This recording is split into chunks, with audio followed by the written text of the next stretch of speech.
আসসালামু আলাইকুম। জীবনে অনেকগুলো ইচ্ছের মধ্যে অন্যতম একটি ইচ্ছে ছিল ফেসবুক থেকে টাকা ইনকাম করব এবং সেই টাকা দিয়ে বাবা মাকে খুশি করব। আলহামদুলিল্লাহ, অবশেষে আপনাদের দোয়া ও ভালোবাসায় আমার সেই ইচ্ছেটি পূর্ণ হতে যাচ্ছে। গত মাসে ফেসবুক থেকে আমার প্রথম পেমেন্টটি হয়ে যায় এবং সেটি আমার হাতে আসে। ফেসবুক থেকে টাকা পাওয়াটা যতটা আনন্দের, তার থেকে বড় আনন্দের হচ্ছে সেই টাকা দিয়ে বাবা মাকে খুশি করা। আমার এই ইচ্ছেটা পূর্ণ হওয়ার পিছনে সব থেকে বড় অবদান হচ্ছে আপনাদের, কারণ আপনারা যেভাবে আমাকে ভালোবাসা দেখিয়েছেন তার জন্য আমার ইচ্ছেগুলো পূর্ণ হতে যাচ্ছে। ইনশাল্লাহ কোনো একদিন যদি সুযোগ পাই তাহলে অবশ্যই আপনাদের ভালোবাসার প্রতিদান দিব। একজন কন্টেন্ট ক্রিয়েটরের কাছে প্রথম পেমেন্টটা যে কতটা আনন্দময় সেটা আসলে আপনাদের বোঝাতে পারবো না। এখন হয়তো আপনাদের মধ্যে অনেকের মনে প্রশ্ন উঠতে পারে, আমি ফেসবুক থেকে প্রথম মাসে কত টাকা ইনকাম করেছি। আসলে এখানে ইনকামের কোনো নির্দিষ্ট অ্যামাউন্ট নেই। আপনি যতটা কাজ করবেন ঠিক ততটাই আপনি এখান থেকে ইনকাম করতে পারবেন।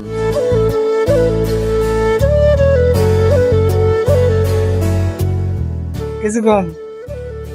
তো আলহামদুলিল্লাহ, এই হচ্ছে আমার ফেসবুক থেকে মাসের পেমেন্ট এবং প্রথম মাসের স্যালারি বলতে পারেন। তো এটা আমার কার্ড ছিল না, আমি এটিএম বুথ থেকে হচ্ছে ভাইয়ের যে আমি সেলফিন অ্যাপের মাধ্যমে আমি টাকাটা বের করি। তো কত টাকা পেলাম তো আপনাদেরকে খুব ভালোভাবে বিষয়টা বলবো। তো এখানে যেহেতু একটু জ্যাম জট, তো এখানে আমরা কথা না বলে চলুন একটা ফাঁকা জায়গায় চলে যাই।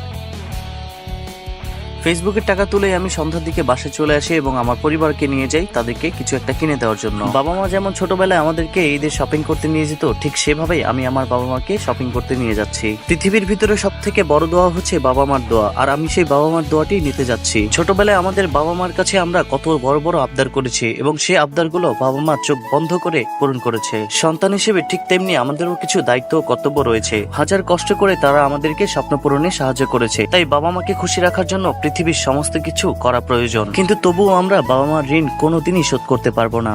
গায়ের চামড়া ছিঁড়ে যদি তাদের জন্য জুতো বানিয়ে দেই, তবুও এই ঋণ শোধ করা কখনোই সম্ভব হবে না। বলতে বলতে চলে আসি একেবারে শপিং মলের কাছাকাছি। আর শপিং মলের কাছাকাছি এসে আমার মা তো শুধুমাত্র ওই যে ফুটপাতে যেগুলো বিক্রি করছে সেগুলো কেনার জন্য পাগল হয়ে গেছে। আসলে মারা যে কতটা সঞ্চয় হয় এগুলো দেখলেই আসলে বোঝা যায়। আসলে আমার খরচ বাঁচানোর জন্য মা বারবার বলছিল যে আমরা এখান থেকে শপিং না করে চলো অন্য কোথাও থেকে শপিং করে নিয়ে আসি। আসলে পৃথিবীর প্রতিটা বাবা মা এরকমই হয়ে থাকে, তারা কখনোই নিজেদের জন্য ভালো কোনো কিছু কোনোদিনই কিনে না। পৃথিবীর সমস্ত ভালো জিনিসগুলো যেন তারা সন্তানের